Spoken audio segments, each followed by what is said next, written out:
Stop right there! Save. Scum. Nobody breaks the law on my watch. I'm sure we've all at least save scummed at some point, whether that's through quick saving or quick loading. If you're playing on emulator and using save states, it's an easy pattern to get yourself into, and after a while you're asking yourself, am I really taking away from the experience? What happened if things go wrong? What if things go the way I don't expect them to? Should I just quick load and try again? Or should I roll with it? Looking at the source of Urban Dictionary, the top definition of save scumming: manually saving your game over and over again, usually before important decisions, boss battles, etc., to make sure that if you screw up later on, you can always just return to your most recent save. Used in games that allow players to save whenever they want, thus making the game substantially easier because there's no real penalty for messing up, and lets the player know what to expect ahead. One of the great quality of life, more modern improvements of video games compared to the 80s or even early 90s is quick saving and quick loading, where in some situations, if you had to quickly exit a game or you're running out of time, instead of looking for a save point, you could just quick save there and go about your day and come back at a later time. However, it's very easy and tempting to use this to create and craft that perfect run. But in these circumstances, I find that you're not taking the game's full capability, and there's so much more you could be doing with it. For example, again, if I'm going to use, I find this is fairly common where I've used it, and I see a lot of other people comment about it in regards to stealth games. Again, let's take a game like Dishonored, where you have all these abilities, so if things do go wrong, you always have that option of trying some of your other powers to deal with things when things go sideways if you're trying that stealth run. Or a game like Thief. When I look back at my most memorable moments, it's usually not just the perfect sneaking mission that I do, but also where I screw up and I have 5 guards chasing me. I'm playing on expert mode, so I can't kill people, trying to make use of with my limited supplies, and just getting chased around the level, making all this noise. Those are some of my most memorable times playing the game. How many of you have played a game like XCOM and save scummed, where a good soldier dies and you don't really want to lose them? You don't want to have that impact. You want to still keep them. There's nothing exactly wrong with this. That option there is available to you. But does it take away from things? If you ever play tabletop role-playing games, if you're like me, some of your favorite moments are when you roll a 1 or you do a botched roll or something, and then you end up in these situations where your back's against the wall.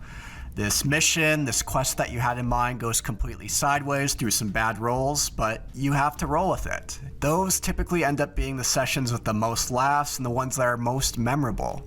So I've been finding myself more and more now when I play these games, if things go wrong, if they go the ways I don't expect them to, as opposed to quick loading, I roll with it. Now, are there times when it's okay to save scum or make use of save states in emulators? Well, it depends, but there are things where I'd say you could look the other way and not feel guilty about.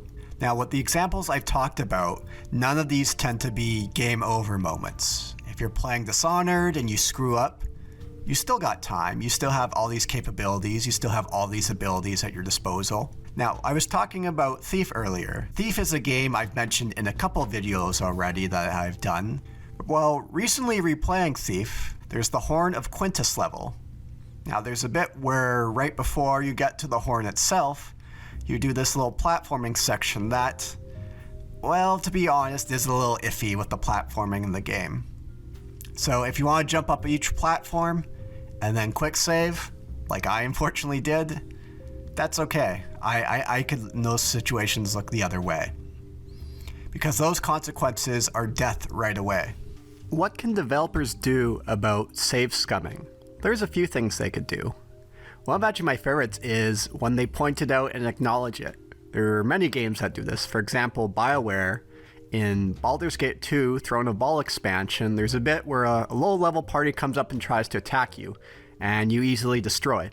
What happens? They just simply reload and just walk about their way and say, have a friendly greeting to you. It's a great little fourth wall breaking moment that I think goes to show with save scumming. I'm going to include a TV tropes link as well that has some examples of this. Be careful with TV tropes because you might end up down that rabbit hole where you're 8 pages into different articles with TV tropes. So let's talk about the Phantom Pain from Metal Gear Solid 5. Now this was covered in a Game Maker's Toolkit video, but I also want to reiterate it. I will have that link in the description below. When you do get caught by an enemy, there's that brief pause where you could take them out. You have, a few seconds in slow motion. Then that's when guards will alert others of your presence. And then that's where things really go sideways. And again, some of my most memorable moments playing the Phantom Pain were the perfect stealth runs. But screwing up and dealing with the consequences. Maybe I have to call in Pequod to provide some air support.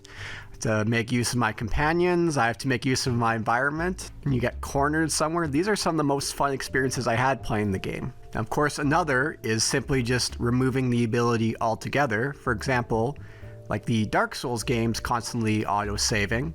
If you do need to quit at any point, your game can start from there, but of course, if you die, you can't just quick load. You have to go back to a bonfire. Now, until some of these get emulated, but it looks like with PS3, you should be able to soon with Demon Souls and probably Dark Souls.